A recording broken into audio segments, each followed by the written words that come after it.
우리가 지금 현재 하느님과 아브라함 사이에 인격적인 관계가 형성되는 것에 대해서 얘기를 하고 있는데, 여러분들 그냥 드시면서 그냥 강의 그냥 들으시면 되겠습니다. 여러분들은 인격적인 관계가 형성이 됐습니까? 하느님하고? 그 여러분들의 온갖 잘못과 부족함과 죄에도 불구하고 그 관계가 깨지지 않는다고 여러분들 생각하세요? 네. 알겠습니다. 자, 일단 그렇다고 칩시다. 자, 그럼 루카복음 15장을 한번 펼쳐보세요. 15장 11절입니다.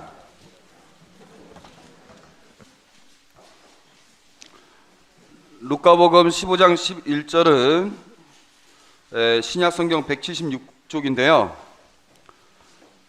자, 여기서 그 비유가 되찾은 아들의 비유라고 나와 있는데, 어떤 의미에서는 되찾은 아들의 비유라는 말도 틀린 말은 아니지만 자비로우신 아버지의 비유라고 말해야 더 맞는 것 같기도 하고, 그런데 지금 여기서 여러분들이 뭐를 중점적으로 보냐면은 아들이 아버지를 어떻게 부르고 있는지, 또 아버지가 아들을 어떻게 부르고 있는지, 그다음에 형이 동생을 어떻게 부르고 있는지를 한번 보시기 바랍니다. 제가 거기서 이제 중간중간에 끊으면서 얘기를 하겠지만 한번 읽어보도록 하겠습니다. 어떤 사람에게 아들이 둘 있었다. 그런데 작은 아들이 아버지, 재산 가운데서 저에게 돌아올 몫을 주십시오 하고 아버지에게 말하였다. 그러니까 작은 아들은 아버지에게 당연히 받을 수 있는 권리를 주장했고, 아버지는 물론 죽진 않았지만 아직 권리가 효력이 발생될 수는 없는 상황이지만 어쨌거나 언젠간 죽으면 줄 거 지금 미리 달란 얘기고, 아버지는 그걸 줘야 될 의무가 있으니까 주었습니다. 아버지는 아들들에게, 그러니까 작은 아들한테만 준 것도 아니고 큰 아들, 작은 아들한테 다 줬습니다. 나눠줬죠.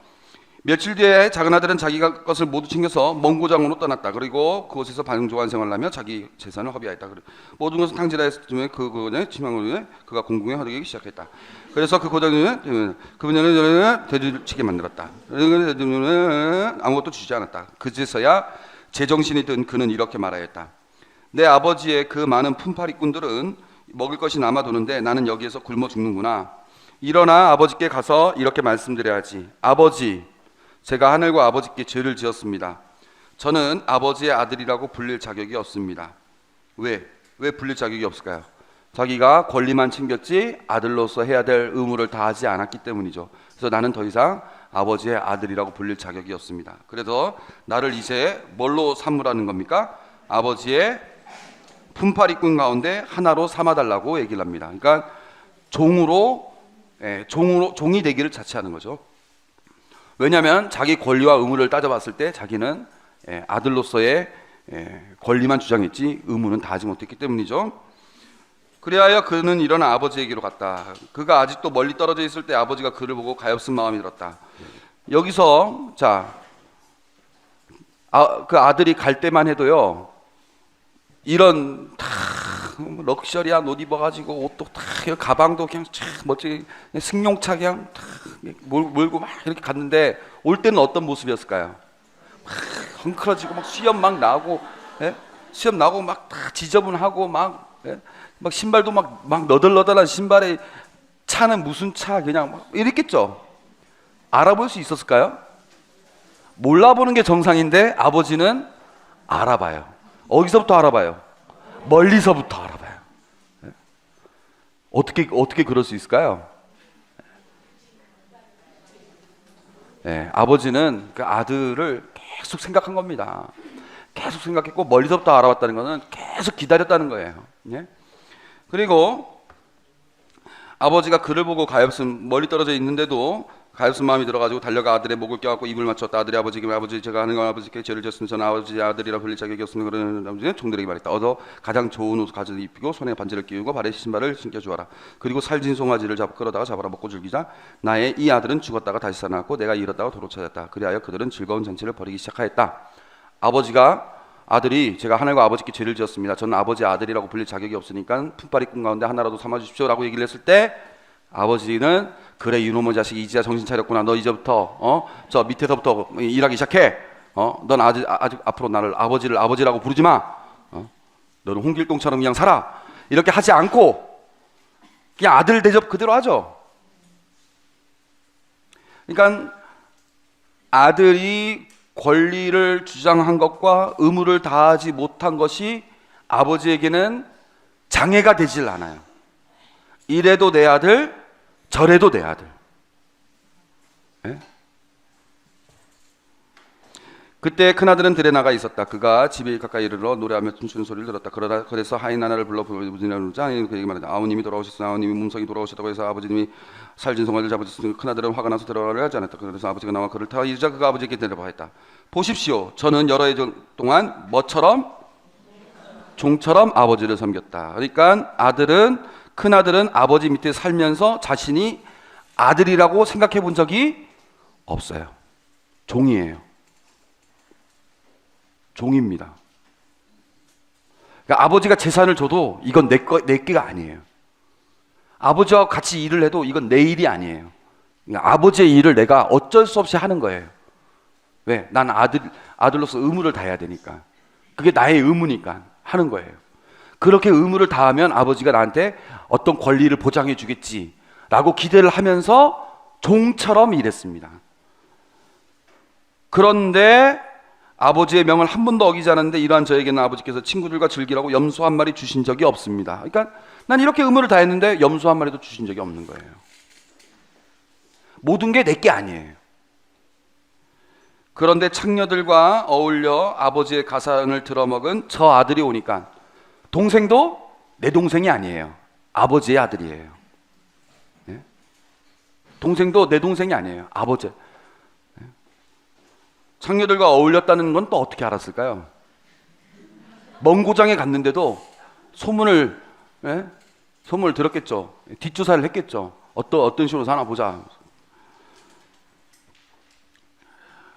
저 아들이 오니까 살진 송아지를 잡아주시는군요. 그러자 아버지가 그에게 일렀다. 얘야, 너는 늘 나와 함께 있고 내 것이 다 내 것이다. 그러니까 나의 것 너의 것 구분하지 않는다. 너와 나는 종과 주인의 관계가 아니라 아버지와 아들 관계다. 내 일이 곧 너의 일이고 내가 가진 것이 곧 너가 가진 것이고 너가 달라고 하면 난 줄 수도 있고 너가 내 일을 할 때는 나도 너의 일을 하는 것이고 그런 거지. 아버지는 너의 저 아우는 죽었다가 다시 살아났고 내가 잃었다가 되찾았다. 그러니 즐기고 기뻐해야 한다. 즐기고 기뻐해야 되는데 즐기고 기쁜 상태가 될 수가 없는 거예요. 너의 저 아우 이거는 나의 아들이기도 하지만 너의 아우라는 거죠. 그러니까 여기서 제가 뭐라고 법률적인 관계에서 인격적인 관계로 건너가기를 아버지는 바라고 계시고 아들들은 아직 법률적인 관계, 권리와 의무만을 생각하는 관계. 언제든지 이 권리와 의무가 다하지 못하면 깨질 수 있는 관계로 생각하는 겁니다.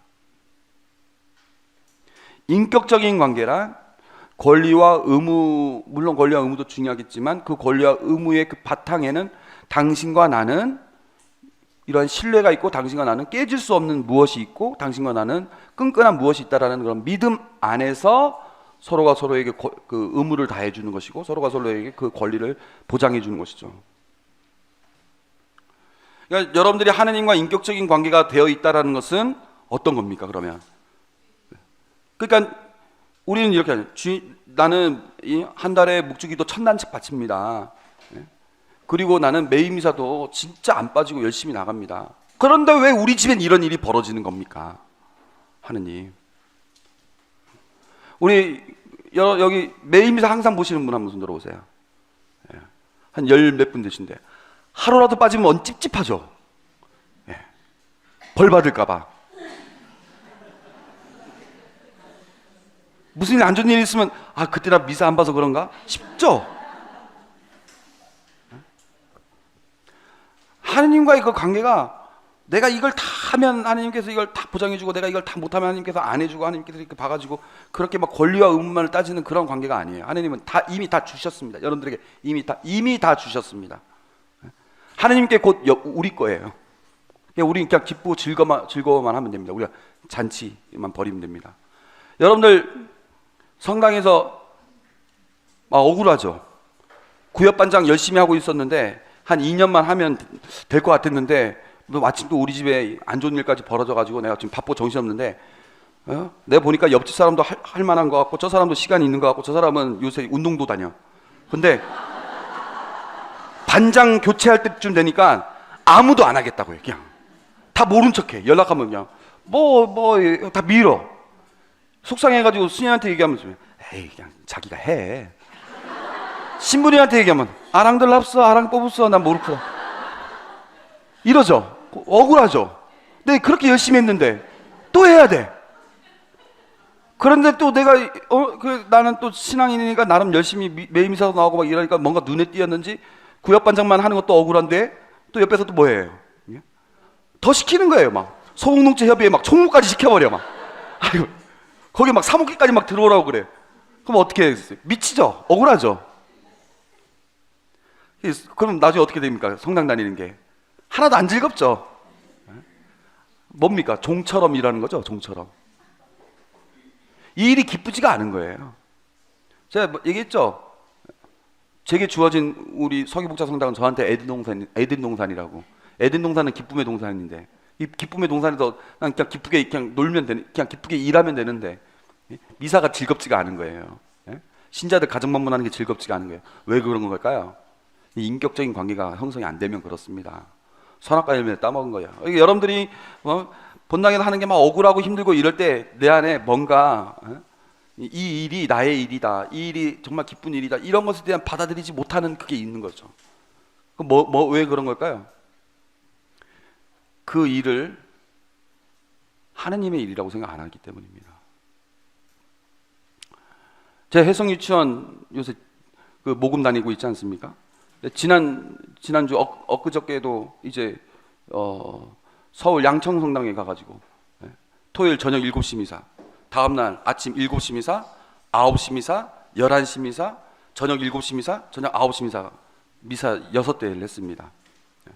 신자들 다 가가지고 만나가지고 인사하고 막 모르는 사람들한테 인사하고 막 굽신굽신 하면서 막 했습니다. 억울하겠죠. 이 강의 준비도 해야 되잖아요. 내일까지 매일 미사 7월로 보내야 돼요. 다음 주 목요일 날 사제 신부님들끼리 자체 연수 세미나 있는데 첫 번째 강의를 제가 맡았습니다. 또 참여환경연대 뭐 그거 대표라고 해가지고 또 어느 교수님이 또 무슨 일에 천주교 대표로 뭐 참석해달라고 그런 것도 있어요. 또 바오로 딸에서 또 뭐 또 부탁할 거 있어 또 찾아와요. 막 일이 막 밀려요. 내일 또 가정 방문 있고 또 6월 2일 날 또 남부지구 성체 대회 있어요.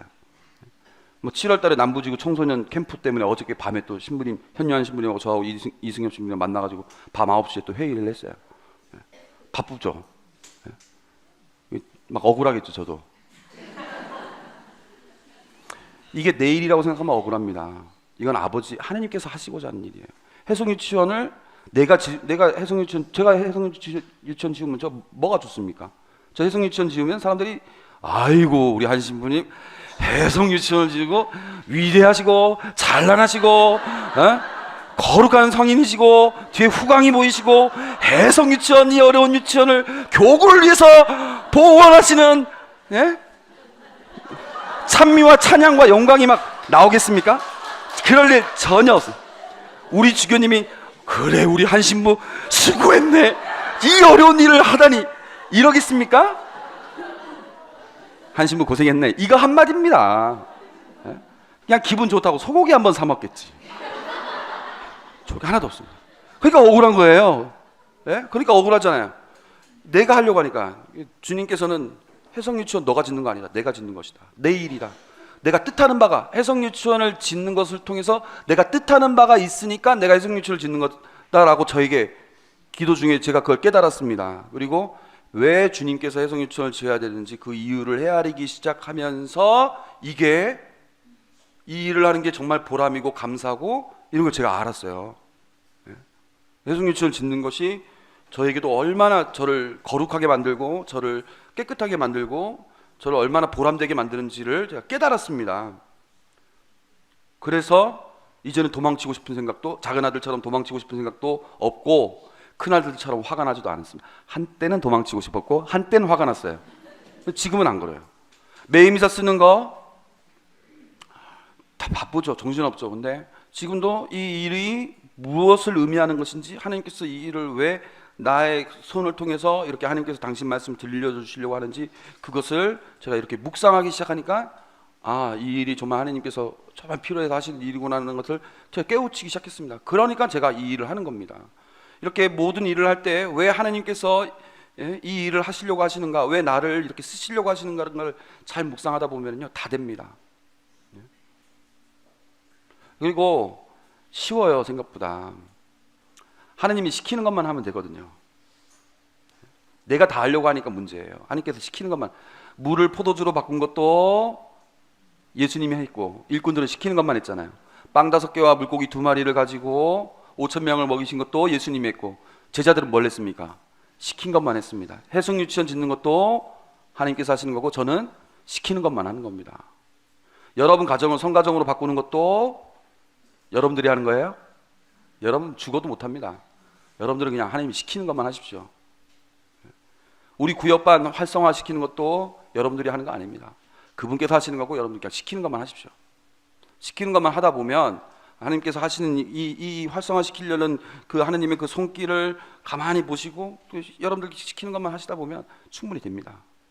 그게 인격적인 관계입니다. 하나님과 내가 맺어지는 인격적인 관계. 그럼 여러분들 화가 날 일도, 도망치고 싶은 일도 없습니다.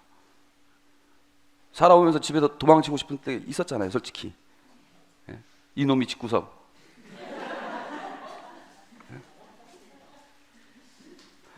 딱 1년만 도망치면 좋겠다. 작은 아들처럼. 매번 화가 나잖아요, 여러분들. 집에 가서 설거지 쌓여있고 막 이러면. 근데 그 화가 나는 거, 도망치는 거, 이거 하나님과 인격적인 관계가 안 돼 있어서 그런 겁니다. 이 일 안에서 하나님의 손길을 보고, 내 것이다 너희 것이고 내일이 곧 너의 일이다, 이걸 생각하면서 가만히 여러분들 묵상하시면 권리 의무 따질 것도 없이 그 일을 기쁘게 할 수 있습니다.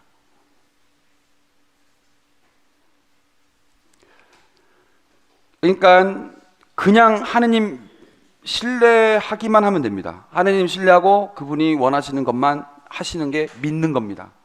아까 아브라함 믿기만 하면 된다고 했죠. 하느님께서 지금 당장 아브라함에게 원하시는 게 무엇인지를 알고 믿기만 하면 되는 겁니다.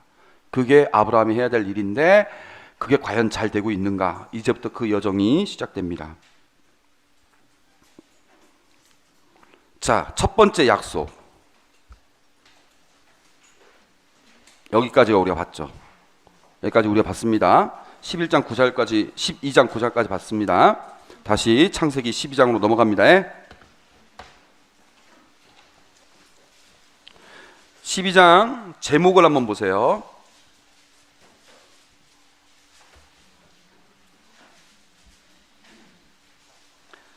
아브라함이 부르심을 받다가 제목이죠. 그 다음 제목이 보세요. 뭐라고 나와 있어요? 이집트로 간 아브라함. 이집트는 하느님께서 장차 보여줄 땅이었을까요? 아니었을까요? 아니죠.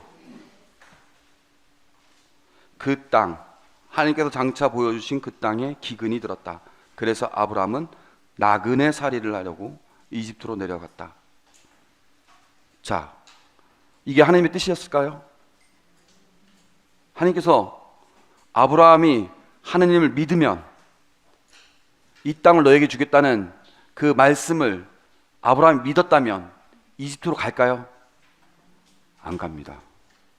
가선 안 되죠. 가서는 안 되죠. 내가 너에게 보여준 땅, 야, 계속 얘기하잖아요. 하느님의 손가락이 지시하는 대로만 가야 되는데 하느님의 손가락이 지시하지 않은 곳을 간 겁니다.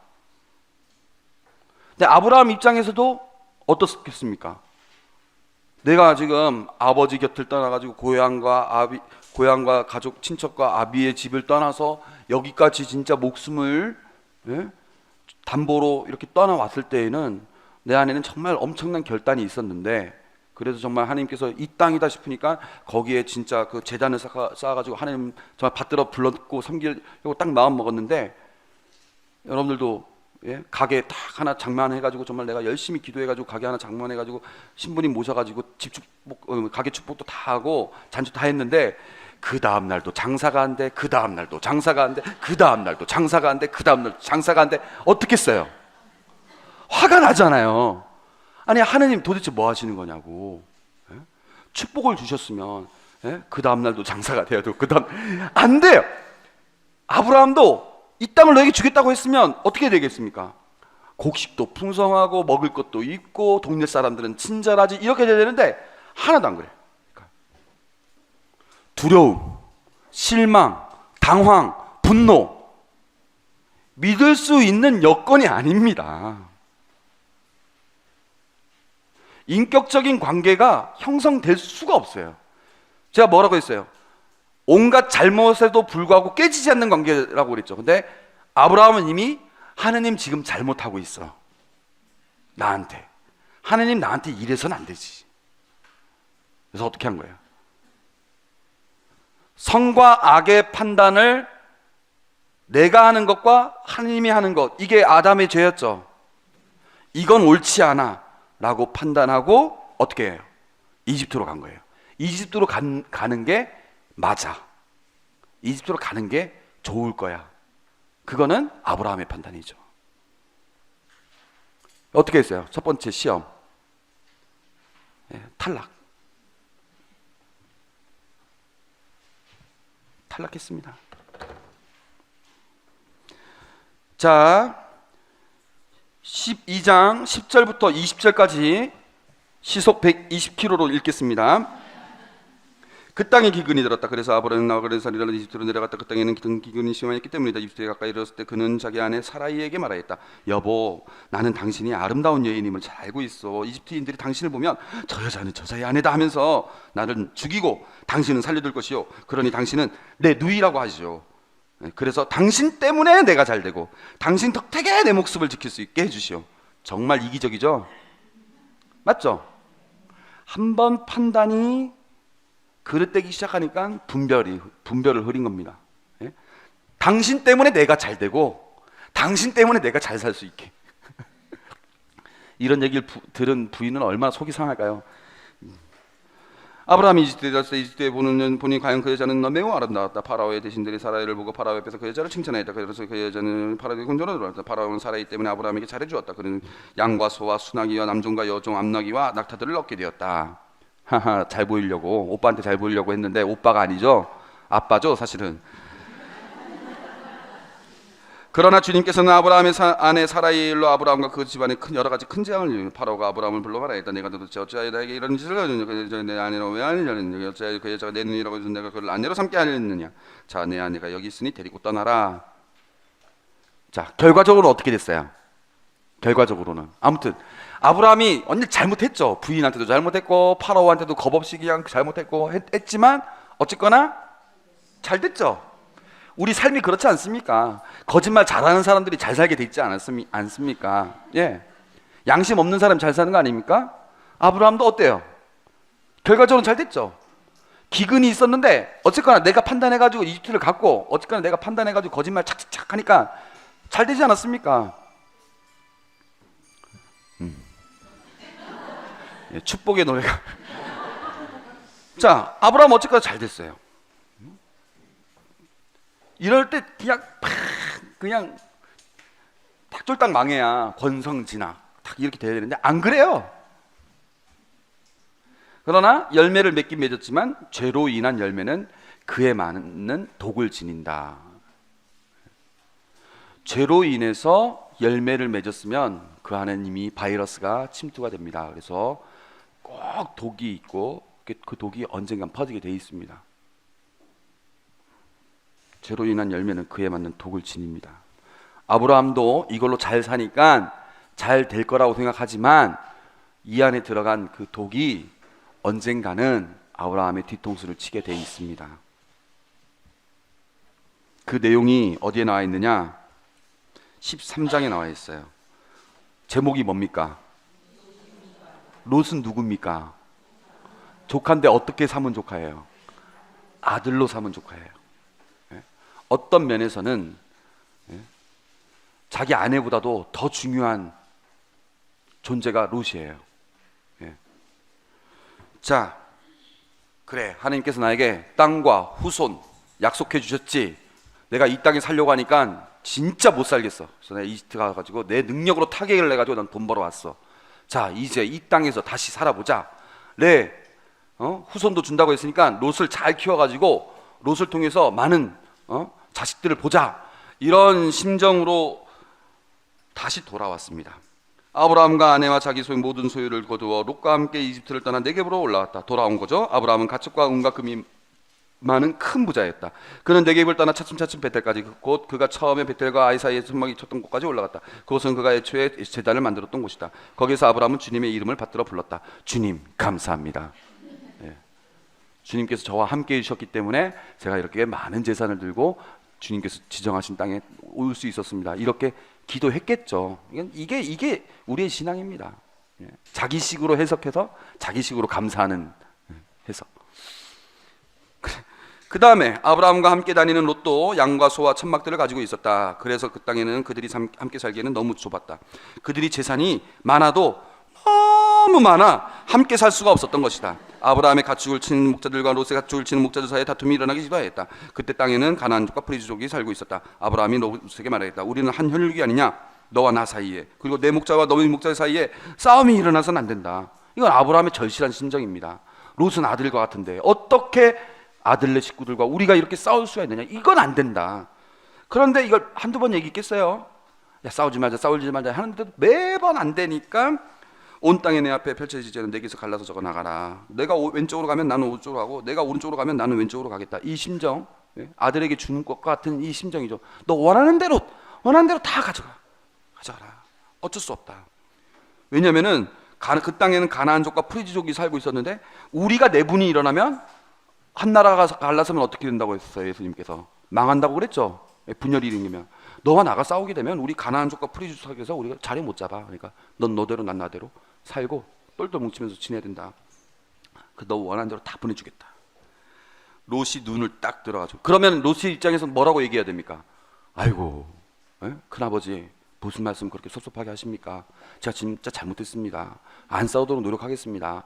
라고 얘기를 하든지, 우리가 어쩔 수 없이 이거 많으니까 결국에는 어떻게 하다 보니까 이게 안 된다 하면서 결국에는 싸울 수밖에 없게 되네요.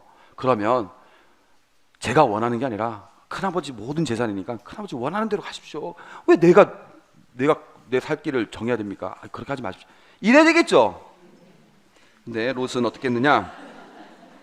롯이 너가 왼쪽으로 가면 난 오른쪽으로 가고, 내가 오른쪽으로 가면 나는 왼쪽으로 가고. 그래?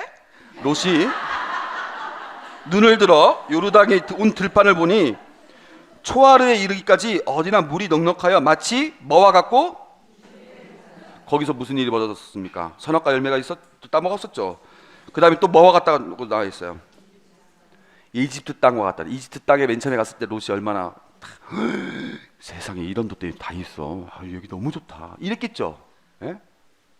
거기서 딱 재산 갖고 오니까, 이야, 우리도 이제 이집트 땅에서처럼 우리도 반성하고 욕심이 생겼겠죠.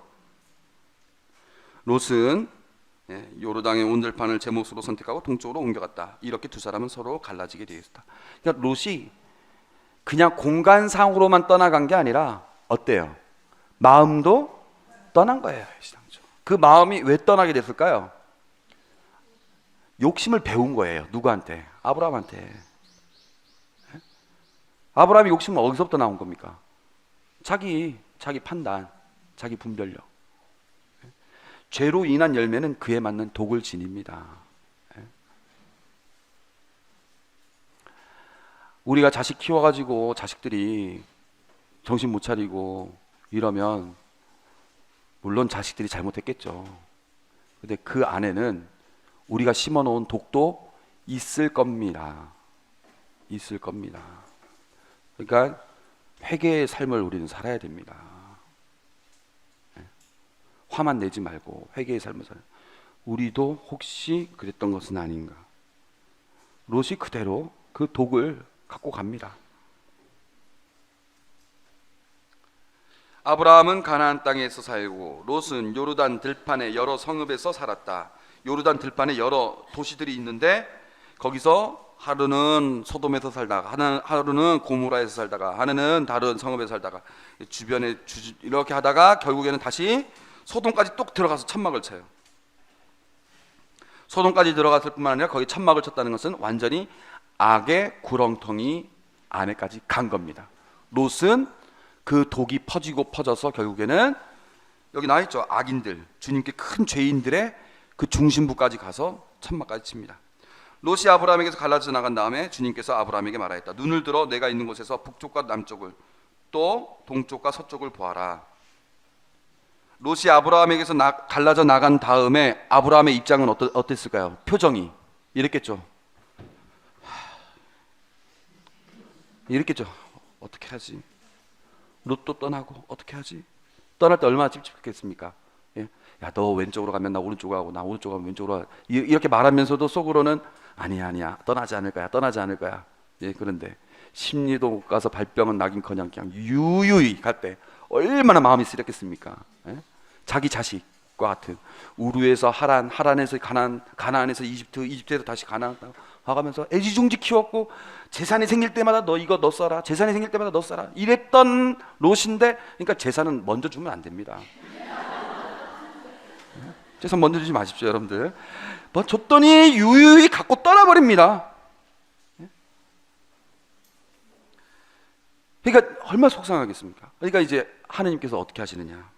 야, 너 아까 롯이 아까 눈을 들어 본 거 봤지? 너도 눈을 들어봐. 눈을 들라는 얘기는 이랬다는 거죠. 야, 고개 숙이지 말고 눈 들어, 고개 들어.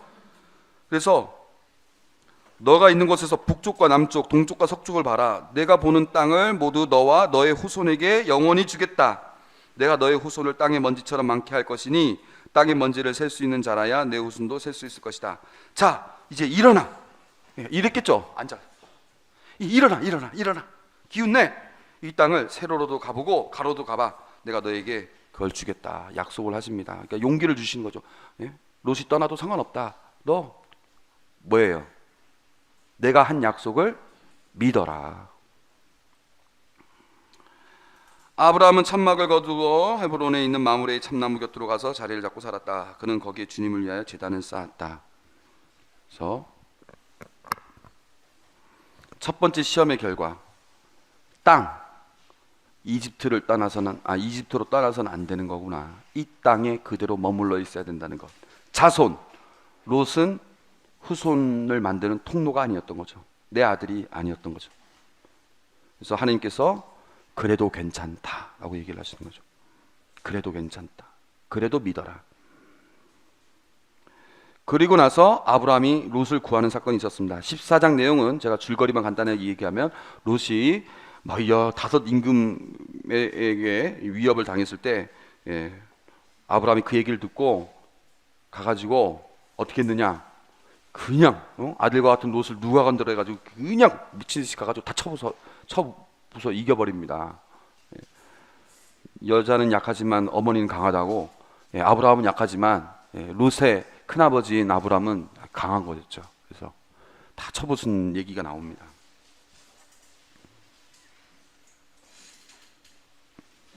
자, 롯을 딱 구한 다음에 15장 넘어가겠습니다.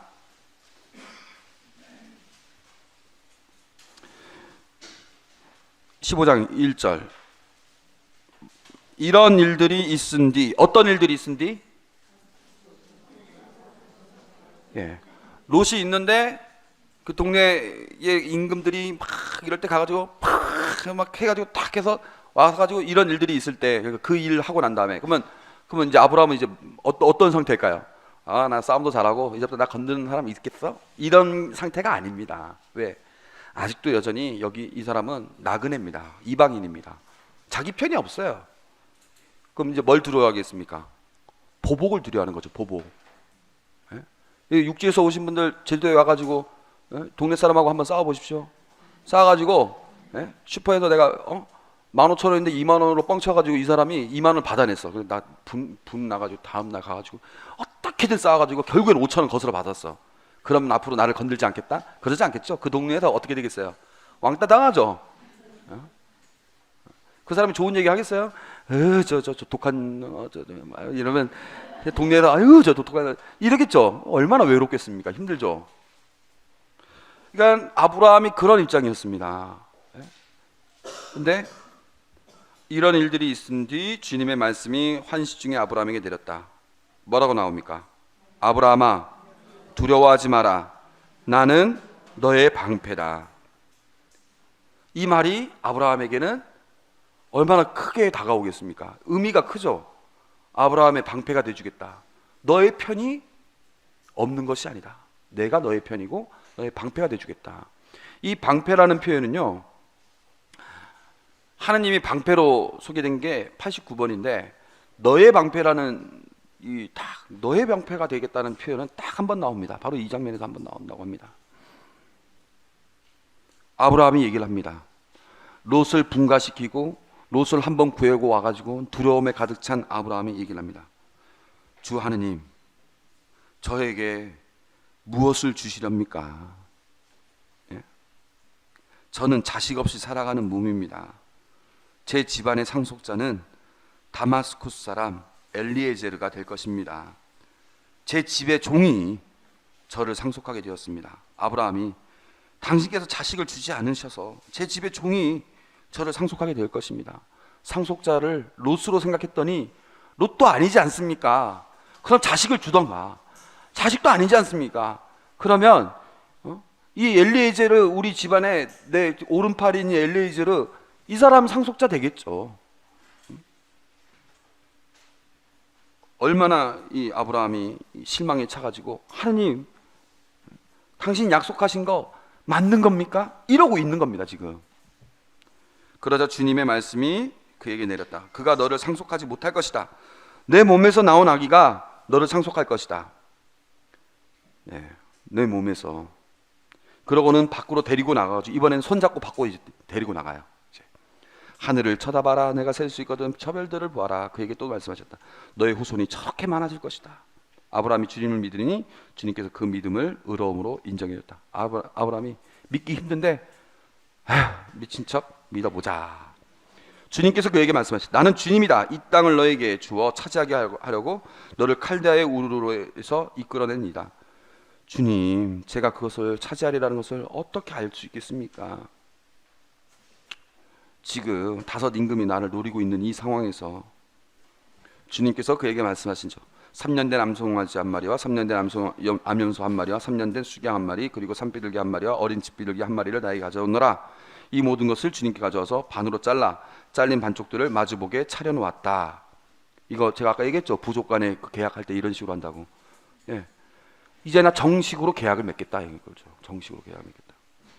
그러나 날진 승은 따르지 않았다. 맹금들이 죽은 짐승들 위로 날아들자 아브라함은 그것들을 쫓아냈다. 해질 무렵 아브라함은 위로 깊은 잠이 쏟아졌는데 공포와 짙은 암흑이 그를 휩싸였다. 그때 주님께서 아브라함에게 말씀하셨다. 너는 잘 알아두어라. 너의 후손은 남의 나라에서 나그네 살이를 하면서 400년 동안 그들의 종살이를 하고 학대를 받을 것이다. 그러나 내 후손은 종이 되어 성길 민족을 나는 심판하겠다. 그런 다음 내 후손은 많은 재물을 가지고 나올 것이다. 너는 평화로 내 조상들에게 갈 것이다. 너는 장수를 누리고 무덤에 묻힐 것이다. 그리고 그들은 사대째가 되어서야 여기로 돌아올 것이다. 아모리족이 죄악이 아직 다 차지지 않았기 때문이다. 그러니까 구체적으로 그 비전을, 이 땅을 차지하게 될 그 비전을 구체적으로 얘기해요. 그거는 단순히 1, 2년에 되는 것이 아니라 400년도 넘게 걸리는 일이다. 그러나 그것은 이루어질 것이다. 해가 지고 어둠이 깔리자 연기 뿜은 화덕과 타오르는 횃불이 그쪽에 놓은 짐승들 사이를 지나갔다. 이 얘기는 뭡니까? 이 짐승들 사이를, 부족 간의 계약을 맺을 때 짐승들 사이를 나도 지나가고 너도 지나가요. 원래 지나가야 돼요. 둘 다 지나간 다음에 이 약속을 지키지 않으면 너희들도 나도 이 짝이 난다. 당신도 이 짝이 난다. 이런 약속의 의미로 거길 지나가는데, 연기 뿜은 화덕과 타오르는 횃불이 그쪽에 놓은 짐승들 사이로 지나갔다는 건 누가 지나간 겁니까? 지금 하느님이 지나갔다는 표시죠. 아브라함은 지나갔어요? 보세요. 아브라함 지나갔어요? 안 지났어요. 약속은 하느님이 하시고 하느님께 무상으로 주는 거예요. 이것에 대한 책임도 내가 지겠다. 내가 이거 못 주면 나 찢어지겠다. 내가 찢어지겠다. 못 주면 나 찢어지겠다. 이러는 겁니다, 지금. 나는 이 땅의 이 땅을 너에게 준다. 살고 있는 땅이라. 자, 하느님께서 약속을 하셨죠. 하나님께서 약속을 하셨는데 첫 번째 약속할 때는요, 아브라함 아무 소리도 하지 않았습니다. 그냥 얘기를 들으니까 그냥 그런가 보다 하면서 참나무 밑에 있는 성소에서 그 얘기를 듣고, 그 다음에 가가지고 베텔에 가가지고 돌을 쌓고 제단을 쌓아가지고 거기서 하나님 이름 받들어 그냥 부르고 섬기면서, 예, 하나님께서 그렇게 약속하시니 저 그냥 믿겠습니다 이렇게 했는데, 이번에는 좀 상황이 지나보니까 이게 약간 믿을만 하기가 조금 좀 거시기 해가지고, 이제 하나님께서 어떻게 했어요 이번에는? 예, 매번 좀 물어봤습니다. 그러니까 하나님이 계속 약속을 해주죠. 하나님이 이번에는 더 구체적으로 별들을 보여주면서, 그 다음에 또 뭘 보여줬어요 아까? 예? 무슨 땅을 보여주면서, 그 다음에 그 짐승들 사이를 지나가시면서 당신이 책임지겠다고 공식적인 계약을 맺으시면서 계속 약속하십니다. 롯에게서 엘리에제로, 재산의 상속자라면 당장이라도 엘리에제가 되지 않겠냐.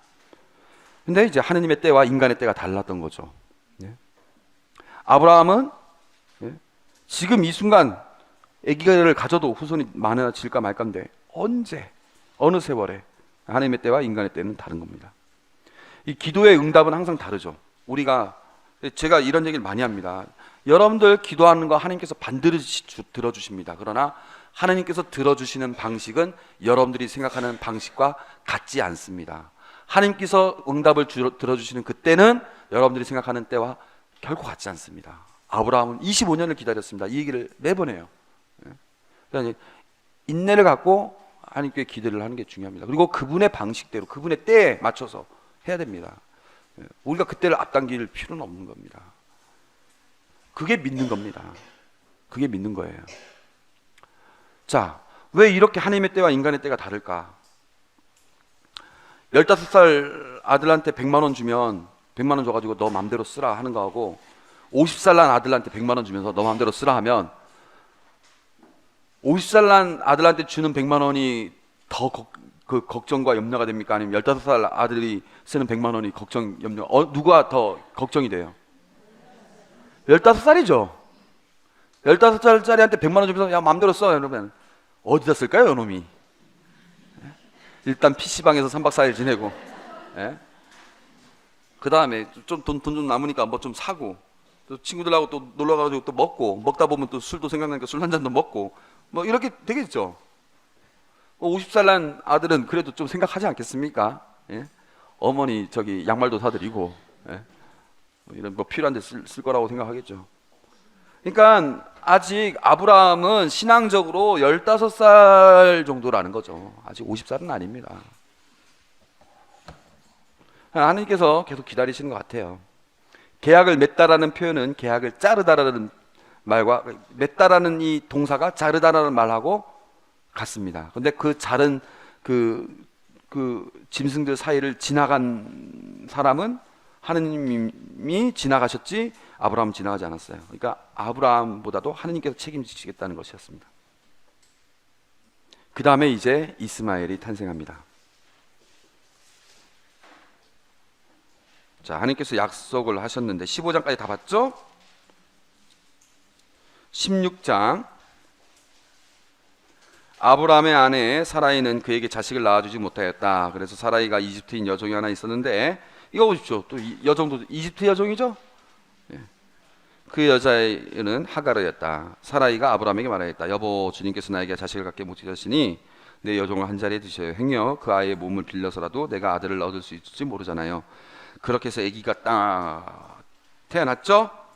16장 15절, 하가르는 아브라함에게 아들을 낳아주었다. 아브라함은 하가르가 낳은 아들의 이름을 이스마엘이라 하였다. 하가르가 아브라함에게 이스마엘을 낳아줄 때 아브라함의 나이는 몇 살? 86세. 떠난 지 12년 차 때, 만 11년이 지나서 아들 하나를 드디어 얻었습니다. 그 다음 9절, 17장 1절을 보십시오. 아브라함의 나이가 몇 살? 그럼 떠난 지 24년이 되었을 때, 그럼 86살부터 99살까지 몇 년이에요 이거? 86에서 99니까 13년, 만 13년. 그러니까 이스마엘도 한 14살, 13살 됐을 때겠죠. 그러니까 지금 아브라함의 얘기가 쭉 나오다가 이스마엘이 태어난 얘기까지 딱 나오고 13년 동안 얘기가 없다가 바로 99살 얘기가 나와요. 그죠? 13년이 비었잖아요. 지금 우리는 여기 문단을 나누었기 때문에, 장을 나눴기 때문에 뭔가 분리가 된 것 같지만은 엄연히 보면 이렇게 돼요. 하가르가 아브라함을 이스마엘 낳아줄 때 아브라함의 나이는 8살이었다. 그 다음에 바로 이어진 말이 아브라함의 나이가 99살이 되었을 때 주님께서 아브라함에게 나타나 말씀하셨다. 여기 공백 13년 동안의 얘기는 전혀 없습니다. 왜 그런 걸까요? 왜 이야기 여기에 쓸 내용이 없었던 걸까요? 뭔가 쓸 내용이 없었을까요? 없었겠죠. 왜 없었을까요? 성경에는 어떤 내용이 나오는 겁니까? 하느님과 인간의 주고받는 역사가 나와야 그게 쓸 얘기가 되는데, 아브라함은 13년 동안 하느님과 엮여서 뭔가 할 만한 역사가 없었어요. 사건이 없었어요. 왜 없었겠어요? 13년 동안 왜 없었겠습니까? 기다리고 기다리던 누구? 아들 이스마엘이 태어났잖아요. 비록 내 아내의 아들은 아니지만은 어쨌거나 내 씨가 담겨있는 내 아들 아닙니까? 그 아들이 태어난 순간 모든 시선은 어디로 간 거예요? 아브라함은 이스마엘에게만 간 겁니다. 하느님과 엮일 일이 없어요. 계속 죽으라잖아. 내 아들 내 아들하고만 계속 지낸 거예요. 그러니까 하느님하고 엮일 일이 없어요. 하느님은 계속 보는 거예요. 13년 동안 요놈이 언제 나를 찾나, 언제 나를 찾나. 내 아들 줘야 되는데 요놈이 왜 쓸데없는 저 아들 보고 저기 언제 나를 찾나 계속 기다리는데 도무지 하느님께는 시선이 안 가는 겁니다. 13년 동안 냉담했습니다. 그러니까 빈 겁니다. 정신 똑바로 차려야 되는데 정신 전혀 못 차린 거죠. 자, 17장 1절, 아브라함의 나이가 99살이 되었을 때 주님께서 아브라함에게 나타나 말씀하셨다. 뭐라고 얘기하는 거예요? 자, 왜 이 말이 나왔을까요? 나는 전능한 하느님이다. 왜 이 말이 나왔을까요? 너 나 믿지 못해? 나 아들을 주겠다고 했어. 너 능력으로 아들을 가졌다고 너 지금 이제 날 쳐다보지도 않아? 모든 능력은 나에게서 나오는 거다. 내가 전능한 하느님이다. 그래서 어떻게 해야 돼요? 너는 흠없는 이가 되라. 믿어라. 제가 맨 처음에 강의 시작할 때 얘기했죠. 하느님은 아브라함한테 의무로 갖는 것이 막 3가지나 있고 뭐 이거 이렇게 하는데, 우리는 의무가 뭐 있어요? 참 쉽다고 그랬죠. 참 쉽다고 하지 않았습니까? 믿기만 하면 되는데 참 쉽잖아요. 쉽지가 않은 거예요. 쉽지가 않은 거예요. 아브라함은 철저한 믿음을 아직 못 배웠습니다. 그래서 흠이 있어요. 나는 너 사이에 계약을 세우고 너를 크게 번성하게 하겠다. 그래서 이 13년의 의미, 이제 상속자가 엘리에젤인 줄 알았는데, 그래서 언니 실망했다가 이스마엘 태어나니까 이 모든 시선이 이쪽으로만 다 쏠린 거였습니다. 그래서 나는 전능한 하나님이다. 너는 내 앞에서 흠없는 이가 되어라. 자, 아까 15장에서는요, 그래도 아브라함이, 하나님이 나 이거 주겠다 하면, 그거 어떻게 해? 하면은 하나님 설명해 주고, 하나님 이거 주겠다 하면, 근데 그런데 이거 어떻게 해? 하면은 또 하나님 설명해 주고, 이렇게 대화가 있었습니다. 이번에는요, 보세요.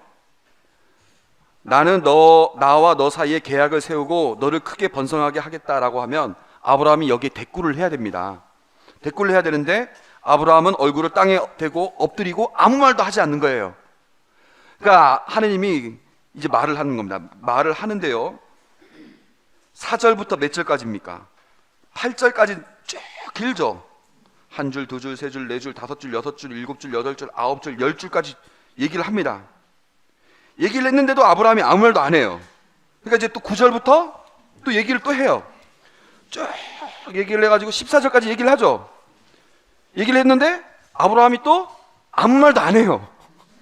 아무 말도 안 하니까 15절부터 쭉 얘기를 합니다. 17절까지 얘기를 해요. 얘기를 하니까 17절에 돼서야 아브라함이 반응이 나옵니다. 뭐라고 나오냐? 아브라함은 얼굴을 땅에 대고 엎드린 상태에서 계속 있다가 이번에는 엎드려 웃으며 마음속으로 생각하였다. 나이 100살 된 자에게서 아이가 태어난다고? 그리고 90살 된 사라가 아이를 낳을 수 있단 말이야? 그러면서 아브라함이 하느님께 뭐라고 얘기하는지 잘 보십시오. 이스마엘이나 당신 앞에서 오래 살기를 바랍니다. 말 딱 한마디 한 게 이겁니다. 하느님은 주구장창 이렇게 해주겠다, 저렇게 해주겠다, 저렇게 해줄 테니까 이렇게 아무 말도 없고 계속 듣다가 이거 듣자 하니 이거 진짜 하느님 이스마엘이나 잘해주시죠.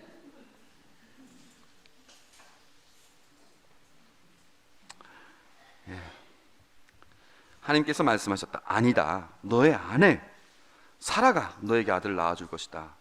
너는 그 이름을 이스하악이라고 하여라. 주겠다 라고 얘기를 한 겁니다. 하나님께서는 그래서 이 얘기도 쭉 길게 얘기하신 다음에 22절 하나님께서는 아브라함과 말씀을 마치시고 그를 떠나 올라가셨다. 아브라함은 그날로 반응을 보이는 거죠. 믿음의 표시로 할례를 합니다. 자, 일단 보시면은요. 자, 하나님께서 막 길게 얘기를 했다고 그랬죠. 그 길게 얘기한 내용 중에 주 내용이 무엇이냐? 자, 내 계약이라는 표현이 9번 나옵니다. 9번. 내 계약, 내 계약, 내 계약. 7절, 13절, 19절 뭐 이런 때 계속 내 계약, 내 계약, 내 계약. 내 계약이 말이야 영원한 계약이고 내 계약이 진짜 뭐하고 내 계약이 어쩌고 계속 내 계약, 내 계약. 왜 그런 걸까요? 제발 믿어달라는 표시죠. 하느님이 제발 믿어줘. 제발 믿어줘. 그리고 또 하나 긴 내용 중에 뭐가 있냐면은 4절에서부터 5절 보면 너는 이제 아브람이 아니라 아브라함이다. 이름을 바꿉니다. 그러니까 정말 다른 삶으로 바뀌어져라. 너 이스마엘로 너 한정되지 말고 바뀌어라. 그 다음에 몇 절에 나오냐면 13절 11절 너희는 포피를 베어 할례를 받아야 한다. 계약의 표지다. 그래서 이 계약, 내 계약이 하나의 표시가 되기 위해서 할례를 받아라. 이렇게 된 겁니다. 그래서 너는 완전히 나의 소유가 되어라. 이런 얘기입니다. 우리 옷들 보면은 다 마크가 있지 않습니까? 저도 이게 이 마크가 있지 않습니까? 여기 마크가 있지 않습니까? 이 마크 있고 없고 차이가 뭡니까? 이거 없는 거랑 있으면 있어 보이죠?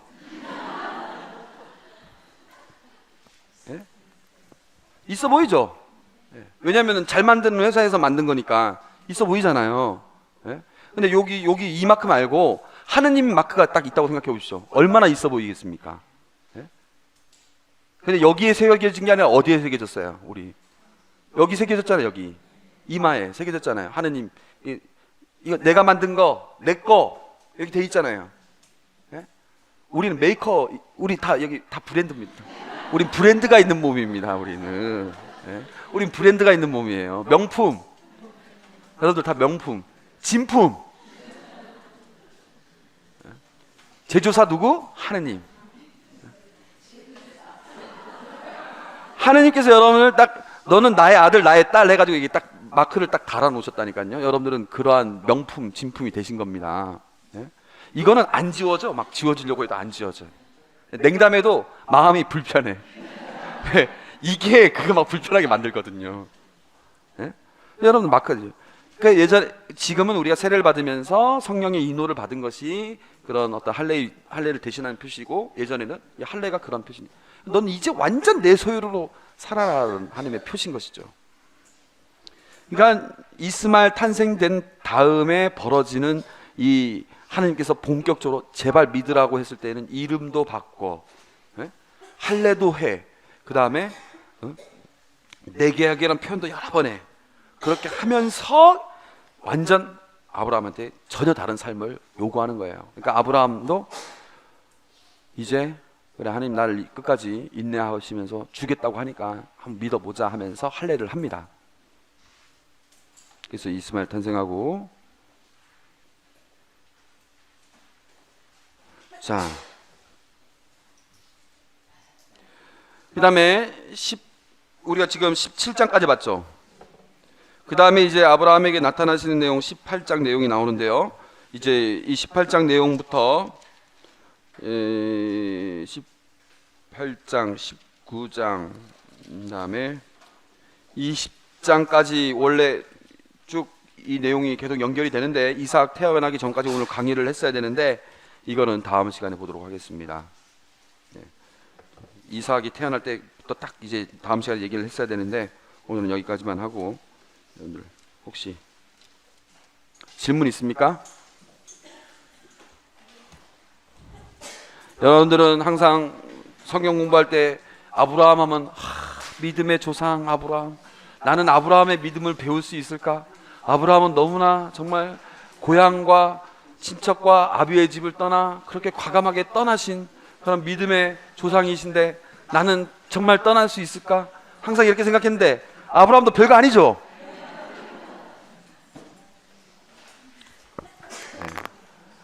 누구나 다 처음부터 100점짜리 신앙생활을 할 수는 없는 겁니다.